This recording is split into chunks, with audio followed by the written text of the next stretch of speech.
चलिए आज बात करते हैं एक ऐसी नदी की जो सिर्फ पानी का एक बहाव नहीं बल्कि एक पूरी सभ्यता की धड़कन थी।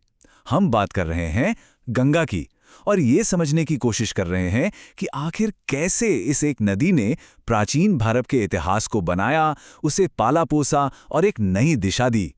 ये तो हम सब जानते हैं ना कि हमारे देश का नाम इंडिया सिंधु नदी यानी इंडस रिवर से आया। मतलब बाहर की दुनिया ने हमें सबसे पहले इसी नदी के नाम से पहचाना।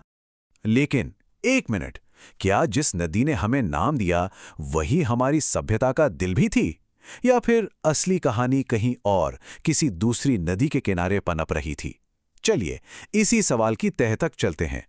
और वो कहानी है गंगा की।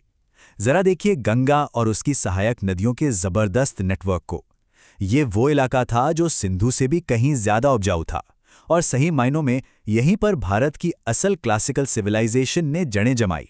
तो सबसे पहले चलिए टाइम में पीछे चलते हैं और देखते हैं कि इस नदी के किनारे जिंदगी की पहली आहट कब सुनाई दी। 45,000। जरा इस नंबर पर गौर कीजिए। ये कोई छोटा मोटा आंकड़ा नहीं है। ये हमें बताता है कि गंगा के मैदानों में इंसान की मौजूदगी कितनी पुरानी है। कल्पी में यमुना के किनारे 45,000 साल पुराने पत्थर और हड्डियों के औजार मिले हैं। मतलब इस इलाके का इतिहास हमारी सोच से भी कई ज्यादा गहरा है। और ये कोई एक दिन में नहीं हुआ, ये एक बहुत लंबी कहानी है।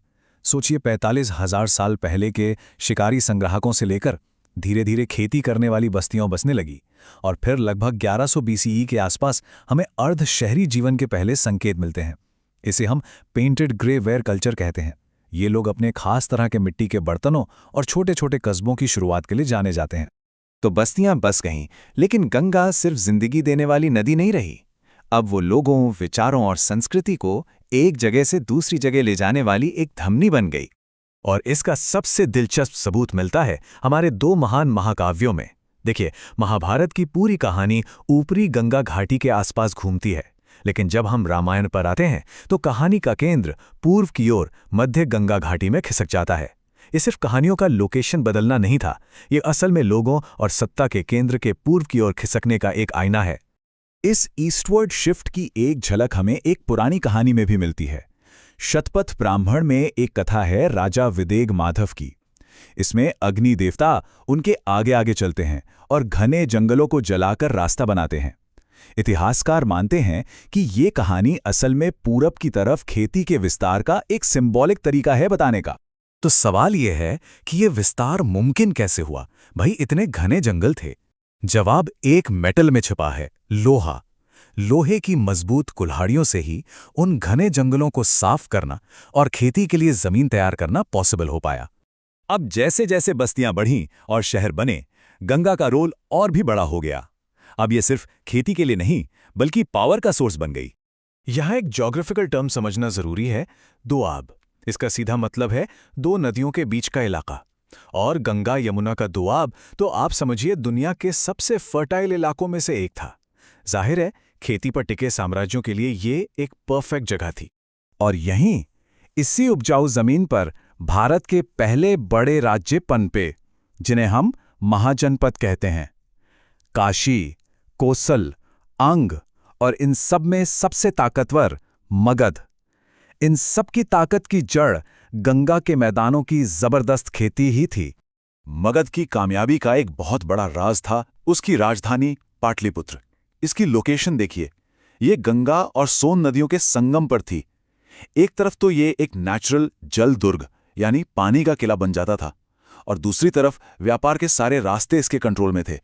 सीधी सी बात है, जिसका नदी पर कंट्रोल, उसका व्यापार और ट्रांसपोर्ट पर कंट्रोल। और इसका मतलब क्या था? इसका मतलब था नदी से गुजरने वाले हर जहाज से टैक्स लेना, माल की आवाजाही को कंट्रोल करना और जरूरत पड़ने पर अपनी सेना को तेजी से कहीं भी भेजना। बस इसी कंट्रोल ने मगध को बाकी सबसे आगे निकाल दिया और भारत का पहला महान साम्राज्य बनाया। लेकिन गंगा की कहानी सिर्फ साम्राज्यों के बनने बिगड़ने तक ही सीमित नहीं है। ये प्राचीन भारत की इकोनॉमी की लाइफलाइन भी थी। अब बात करते हैं उत्तरापथ की। इसे सिर्फ एक सड़क मत समझिए, ये जमीन और नदी के रास्तों का एक पूरा इंटीग्रेटेड नेटवर्क था जो उत्तर पश्चिम से लेकर बंगाल की खाड़ी तक फैला था। और इस पूरे नेटवर्क का दिल, इसकी सबसे बिजी आर्टरी गंगा और उसका रिवर सिस्टम ही था। इसी ने पूरे उत्तर भारत को एक सिंगल इकोनॉमिक जोन में बांध रखा था। जरा सोचकर देखिए, देश के अंदरूनी शहरों से अनाज, कपड़े, कीमती पत्थर सब कुछ नावों पर लादा जाता था। ये नावें गंगा और उसकी सहायक नदियों जैसे यमुना, सोन और घाघरा से होते हुए आखिरकार ताम्रलिप्ति जैसे बंदरगाहों तक पहुंचती थीं और वहां से ये सारा सामान समुद्री जहाज़ों पर लदकर दुनिया के अलग-अलग कोनों में जाता था। कितना जबरदस्त और प्रॉफिटेबल सिस्टम रहा होगा ये। और इस नेटवर्क की असली जान थी इसकी सहायक नदियां, यमुना, सोन, गंडक, घाघरा, सरयू, गोमती। ये सब फीडर रूट्स की तरह काम करती थीं।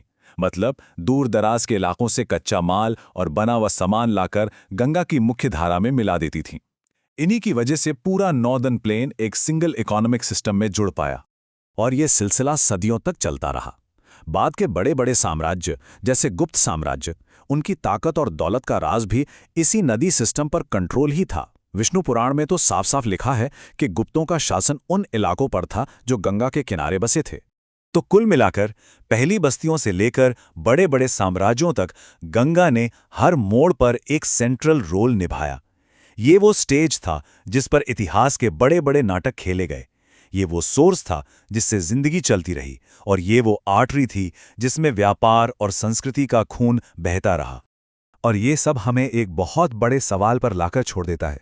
सोचिए, अगर गंगा का रास्ता कुछ और होता तो भारत का इतिहास, हमारी संस्कृति, हमारे साम्राज्य, क्या वो सब वैसे ही होते जैसे आज हैं? ये सवाल हमें याद दिलाता है कि जमीन और इतिहास एक दूसरे से कितने गहरे जुड़े हुए हैं।